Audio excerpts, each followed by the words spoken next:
Hello, friends. This recording will be part one of the book, Unnecessary Chaos.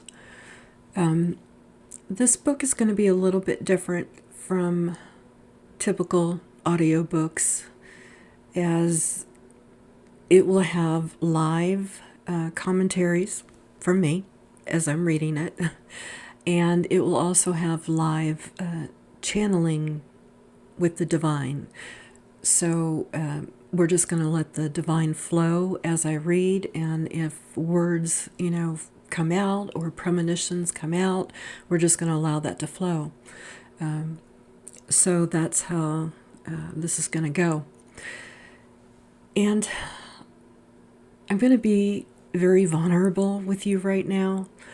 I have very strong opposition coming against me right now, and I know it's because I'm about to put this book out, and I could definitely use your prayers and positive energy being sent my way. I'm getting attacked on all fronts, and the divine gave me this mission to complete, and I am going to give it everything I've got to make sure I complete this, or until my very last breath, however it happens. But I could definitely use some very strong prayers. I would definitely appreciate that. So, and I thank you for that in advance, and I thank you for the positive energy being sent my way in advance as well.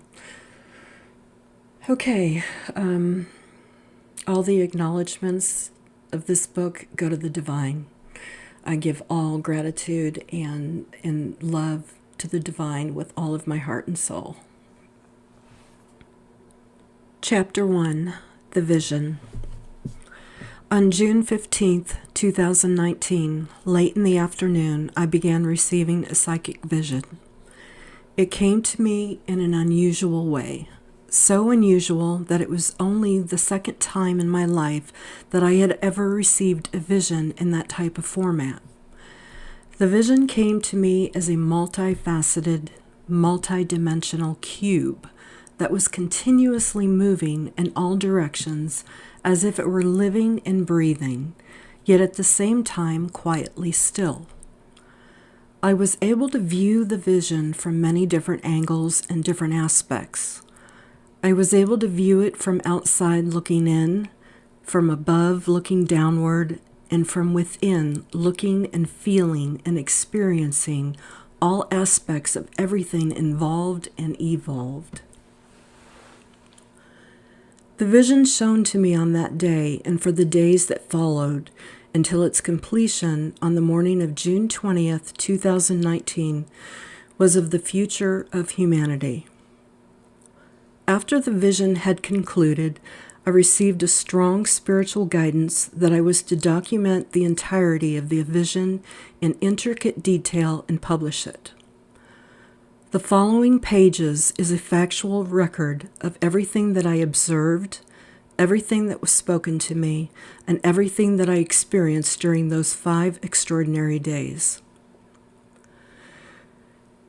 For those of you who may not understand or are familiar with receiving visions or how they may come to you or what the experience may feel like, I'm going to share my experience with you in great detail. And I do this because some of you may be having some of these sensations and not realizing that you may be experiencing a premonition or a vision or divine words being downloaded to you. So that's why I'm including this part in the book. During the ascension process that the collective is going through currently, your spiritual gifts will begin to become more evident if you haven't noticed them before, and more prominent for those who have already awakened to their gifts and abilities.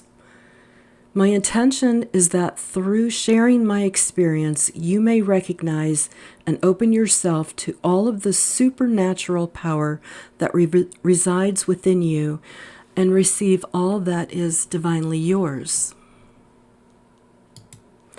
Whenever I'm about to receive a profound and distinct psychic vision, I always feel a strong sense of oneness with all that is, and I feel very centered within, typically hours prior to its initiation. And on June 15th, 2019, it was no different. At least that's what I thought initially. I began feeling a churning in my solar plexus that morning, as if I had butterflies swarming all around in my stomach. I felt an acute awareness and a sense of something brewing all around me, like an electrical charge that was ramping up. I knew that I would be receiving divine information of some sort that day, whether it be a knowing, a download, or a vision. So as I usually do, I began preparing for its arrival. It's a bit difficult to explain exactly what it is that I do to prepare, as it is more of an internal preparation than an external one. But it would be best described as fully aligning with my higher self, God consciousness, on all levels, and then remaining in a conscious state of openness and receptivity. Just prior to and at the commencement of a vision, I can physically feel a shift within that takes place. My demeanor becomes quite serious, and I feel a razor-sharp beam of focus, the likes of that of an arrow hitting the bullseye of a target. It is at that point that I seamlessly enter into a transcendental, conscious meditative state where the vision begins to unfold. When the vision began, I was a bit startled, yet deeply in tune as it came before me in a multifaceted, multi-dimensional cube. As I stated earlier, this was the second time in my life that I had received a vision in this way. I felt a strong connection to the vision, as if we were one, and I was experiencing a different aspect of myself and of everything around me, yet at the same time I was witnessing the unfoldment of it outside of myself as an observer. During a vision, all of your senses, both psychic and physical, become extrasensory and extrasensitive. But all of your senses are experienced simultaneously as one. Although I have never experienced the drug ecstasy, from everything that I've read about it, I would say that ecstasy times 10 is the closest to what one feels while experiencing a vision compared to how one feels in our typical human life experiences. Keep that in mind while I describe how I encountered and experienced the vision, so that you may have the ability to understand on a level beyond physical human senses and comprehension. As with all visions, communication is not like that of a human physical conversation. Communication in the spirit realm is exchanged as an internal language, an internal knowing and receiving, for lack of better words. You are able to comprehend with a much deeper, multi-level understanding through the communication of spiritual internal language than you are of human spoken language. At least that's how I feel about it. And I prefer the language of energy. Throughout the duration that I received the vision, I had random periods of downtime to begin processing what I was being shown, what I was experiencing, and what was being spoken to me.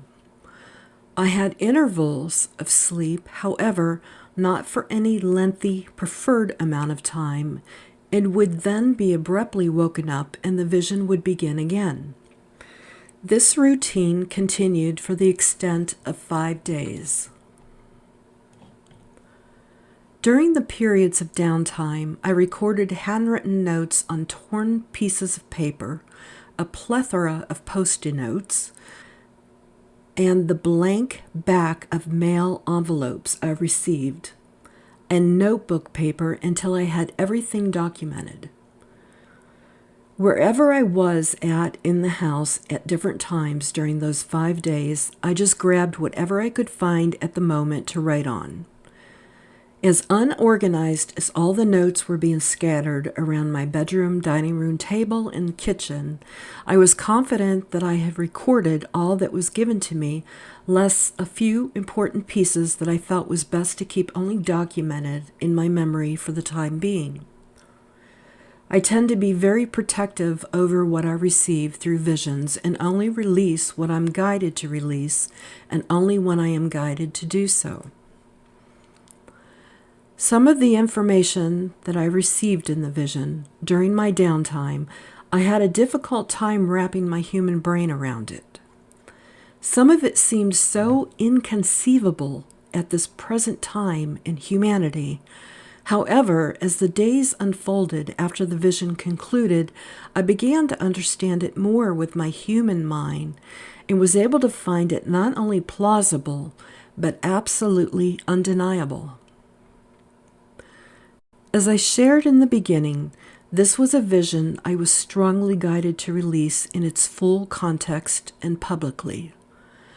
The words that precede will describe everything that was divinely given to me, both visually and through the internal language of energy, as well as experientially, to the best of my ability. And this concludes part 1. I'm sending you much love, much blessings, much light, and a lot of activation energy.